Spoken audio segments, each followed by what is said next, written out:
Hello friend, इस video में हम class 6 NCERT the earth our habitat के chapter 5 major domains of the earth को डिस्कस करेंगे। Let start. देखो, मेजर डोमेन्स ऑफ अर्थ में there are 3 main components of environment. क्या क्या है? लिथोस्फीयर, एटमॉस्फेयर और हाइड्रोस्फीयर। अच्छा, जो लिथोस्फीयर है वो है solid portion of the earth on which we live is called lithosphere. Lithosphere ऐसा सॉलिड पोर्शन है जिसपे हम रहते हैं, वो है लिथोस्फीयर।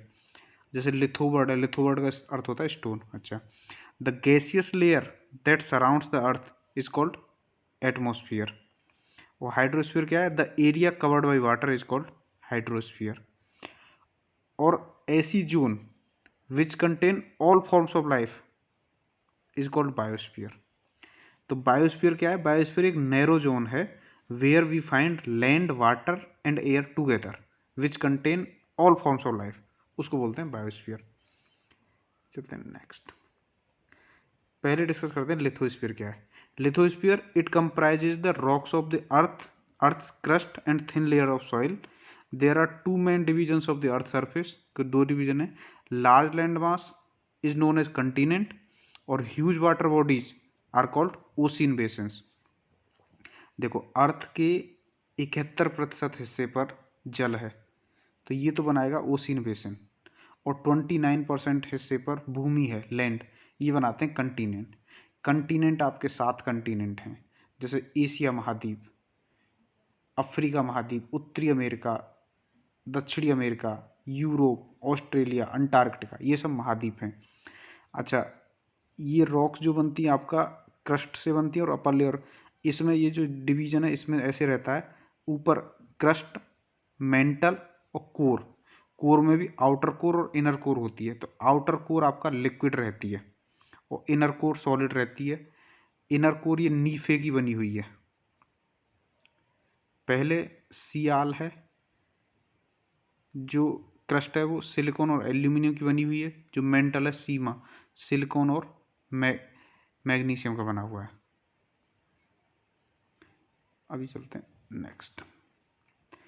कंटिनेंट्स के बारे में डिस्कस करते हैं। देखो, देयर आर 7 मेजर कंटिनेंट, 7 प्रमुख महाद्वीप हैं। The greater part of the land mass lies in the northern hemisphere. अब जैसे अर्थ है, अर्थ को ये जो इक्वेटर 2 पार्ट में डिवाइड करती है। ऊपर का पार्ट ये तो नॉर्दर्न हेमिस्फीयर हो गया और नीचे वाली साउदर्न हेमिस्फीयर। तो ज़्यादा लैंड मास है वो नॉर्दर्न हेमिस्फीयर में लाई करता है। अच्छा, जो एशिया है वो सबसे बड़ा महाद्वीप है। Combined land mass of Europe और एशिया के महाद्वीप को मिला के हम यूरेशिया भी बोलते हैं। अच्छा, दूसरे नंबर का जो महाद्वीप है अफ्रीका है, लैंड के एरिया के टर्म में। Africa is the second largest continent. It is the only continent through which Tropic of Cancer, Tropic of Capricorn and equator all passes. जैसे जो अफ्रीका महाद्वीप है इससे इक्वेटर भी पास होती है, ट्रॉपिक ऑफ कैंसर भी पास होती है, ट्रॉपिक ऑफ कैप्रिकॉर्न भी पास होती है। और जो इक्वेटर है इसको लगभग 2 बराबर भागों में बांटती है। नॉर्थ अमेरिका फिर तीसरे नंबर का महाद्वीप है, तीसरा सबसे बड़ा महाद्वीप। फिर चौथे नंबर का है आपका साउथ अमेरिका। अच्छा, साउथ अमेरिका और नॉर्थ अमेरिका ये एक very narrow strip of land के द्वारा जुड़े हुए हैं, जिसे हम इस्थमस ऑफ पनामा बोलते हैं। जैसे इधर से ये नॉर्थ अमेरिका रहेगा और यहाँ से साउथ अमेरिका रहेगा, ये इस्थमस ऑफ पनामा के द्वारा कनेक्टेड हैं। इस्थमस क्या होता है? इस्थमस ऐसी लैंड का टुकड़ा होता है जो 2 लैंड मासेस को जोड़ता है और वाटर बॉडीज को सेपरेट करता है। फिर इसका एक उल्टा स्ट्रेट होता है। स्ट्रेट 2 लार्जर वाटर बॉडीज को जोड़ती है और 2 लैंड मासेस को अलग करती है। जैसे पाक स्ट्रेट इंडिया और श्रीलंका को अलग करती है, जबकि बंगाल खाड़ी को अरेबियन सी से जोड़ती है। एक तरह से इंडियन ओशन जोड़ रही है। अच्छा, Australia is the smallest continent and it is also called island continent भी बोलते हैं। ऑस्ट्रेलिया ही है जो पूरी तरीके से साउथ हेमिस्फीयर में लाई करता है और ट्रॉपिक ऑफ कैप्रिकॉर्न, मकर रेखा ऑस्ट्रेलिया से पास होती है। Antarctica is the permanently covered with thick ice sheets and India has research station named है मैत्री एंड दक्षिण गंगोत्री अंटार्कटिका। अंटार्कटिका में भारत के मैत्री और दक्षिण गंगोत्री ये 2 रिसर्च स्टेशन हैं। अभी देखते हैं हाइड्रोस्फीयर। देखो, हाइड्रोस्फीयर में more than 71% of the earth is covered with water. पृथ्वी के लगभग 71% हिस्से पर पानी है therefore earth is called blue planet, इसलिए अर्थ को हम ब्लू प्लैनेट भी बोलते हैं। More than 97% of the earth water is found in ocean, इसका जितना इसका पानी है उसका 97% हिस्सा समुद्र में पाया जाता है, और 2.77% मिलता है आपका ग्लेशियर्स और ग्राउंड वाटर में।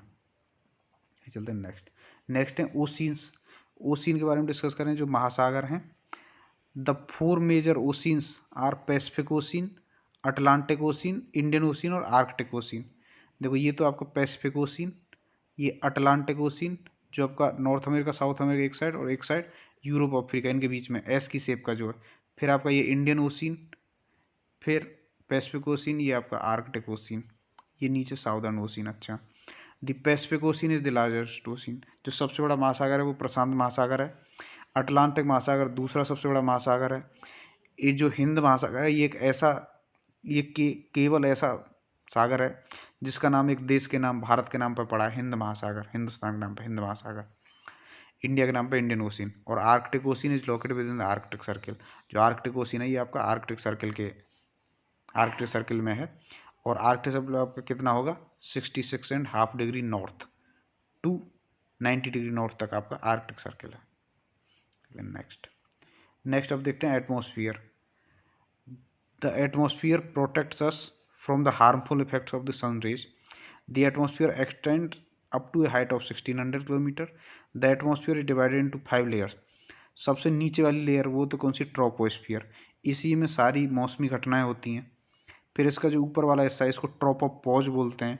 इसके बाद स्टार्ट होती है स्ट्रेटोस्फियर। स्ट्रेटोस्फियर का ऊपर वाला हिस्सा उसे स्ट्रेटोपॉज बोलते हैं। तो स्ट्रेटोस्फियर में ओजोन लेयर पाई जाती है और ये गर्म होती है।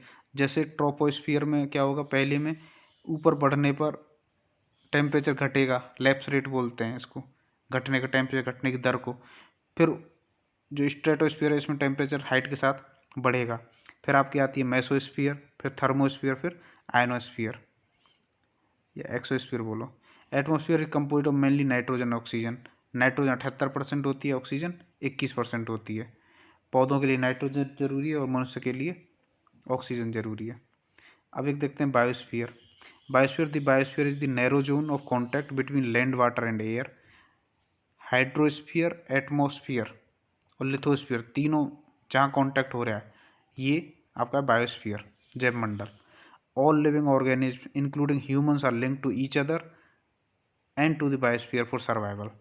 The organism in the biosphere may broadly be divided into the plant kingdom and animal kingdom. जो ऑर्गेनिज्म है ये प्लांट किंगडम और एनिमल किंगडम में होंगे। अच्छा, इसमें आपका एटमॉस्फेयर में जब CO2 की मात्रा बढ़ जाती है तो इससे वैश्विक तापमान में वृद्धि होती है। इसी घटना को हम ग्लोबल वार्मिंग कहते हैं। चलते हैं नेक्स्ट और देखो, the earth is the only planet where human beings find 3 life sustaining elements, that is land, water and air. पृथ्वी ही एकमात्र ऐसा ग्रह है जिस पर मनुष्य को जीवन यापन के लिए भूमि, जल और वायु मिलते हैं।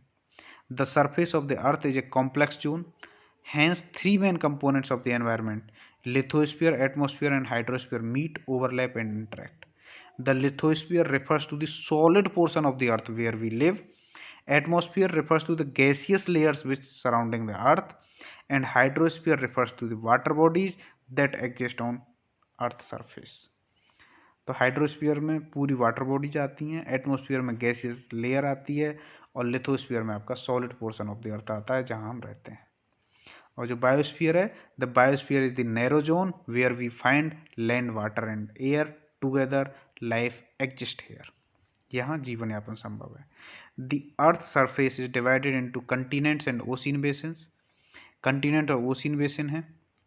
अच्छा, जो कंटिनेंट्स हैं ये सियाल के बने होते हैं, ओशियन का जो परत है वो सीमा की बनी होती है।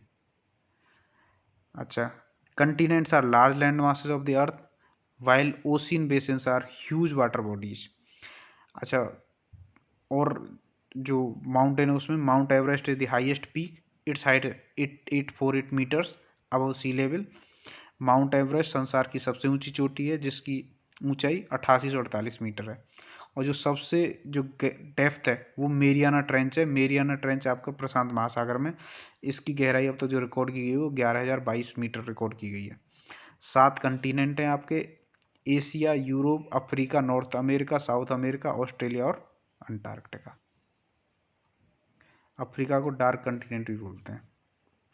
इनमें जो सबसे बड़ा कंटिनेंट है वो एशिया है। Asia is the largest continent while Australia is the smallest continent. Australia एक देश भी है और कंटिनेंट भी है, इसको आइलैंड कंटिनेंट भी बोलते हैं ऑस्ट्रेलिया को। और जो अंटार्कटिका है, अंटार्कटिका ये permanently covered with thick ice sheet, hence it is not suitable for human settlement. अच्छा, more than 71% of earth is covered with water and 29% is with land. More than 97% of the earth water is found in oceans. Ocean water is too salty, it is of no use for humans. A large portion of the rest of the water is in form of ice sheets and glaciers or underground. Only 0.03% of water is available as fresh water, which is usable by human beings. मनुष्य के द्वारा प्रयोग किए जाने वाला पानी केवल 0.03% है। 4 मेजर ओशियन हैं, 4 मेजर महासागर हैं, वो हैं पैसिफिक महासागर, प्रशांत महासागर, अटलांटिक महासागर, हिंद महासागर और आर्कटिक सागर। आर्कटिक महासागर ये साइज के हिसाब से सबसे बड़ा प्रशांत महासागर है, फिर अटलांटिक महासागर है, फिर हिंद महासागर है। जो इंडियन ओशियन है, the Indian ocean is the only ocean named after a country, that is India. ये हिंद महासागर ऐसा है जिसका भारत के नाम पर पड़ा है, बाकी और कोई नहीं है। अच्छा, जो एटमॉस्फेयर है वो 5 लेयर में डिवाइडेड है। वो लेयर अर्थ से स्टार्ट होते हुए और सरफेस की साइड से हैं ट्रोपोस्फियर, स्ट्रेटोस्फियर, मेजोस्फियर, थर्मोस्फियर और एक्सोस्फियर। चलते हैं नेक्स्ट। देखो, जो एटमॉस्फियर है उसमें मुख्यतः गैसें आपका नाइट्रोजन है जो 78% है, ऑक्सीजन 21% है, और अदर गैसें जैसे कार्बन डाइऑक्साइड, आर्गन, ये सब 1% बनाती हैं। जो ऑक्सीजन है ये हमारे जीवन के लिए ज़रूरी है। Oxygen is essential for our life, we can not live without it. और जो नाइट्रोजन है ये पौधों की ग्रोथ के लिए है। Nitrogen is essential for the growth of living organism. Carbon dioxide absorbs heat radiated by the earth and in this way it keeps the earth warm and it is also essential for plants. Plants के लिए carbon dioxide जरूरी है, nitrogen जरूरी है। The biosphere is the zone where life exists. From tiny microbes to bacteria to huge mammals are found in the biosphere. There is a close link between all these organisms, including humans. अच्छा, जो organism हैं जैव मंडल में वो आपका plant kingdom और animal kingdom में divided हैं। 3 डोमेन अर्थ की जो एक दूसरे के साथ इंटरेक्ट करती हैं और जीवन को प्रभावित करती हैं वो आपका हैं लैंड, एयर और वाटर। अच्छा, जब पर्यावरण में CO2 की मात्रा बढ़ जाती है तो इससे वैश्विक तापमान वृद्धि हो जाती है। इसी घटना को हम ग्लोबल वार्मिंग कहते हैं। Increase in the amount of CO2 leads to an increase in global temperature which is known as global warming. अभी चलते हैं और अब देखते हैं डेफिनेशन। जैसे हम देखें एक लिथोस्फीयर क्या होता है। लिथोस्फीयर है the solid portion of the earth on which we live is termed as lithosphere. और एटमॉस्फेयर क्या है? The gaseous layers that surround the earth is known as atmosphere. Hydrosphere the water bodies on the earth surface is known as hydrosphere. और biosphere it is the narrow zone of land, water and air together are found all forms of life exist here.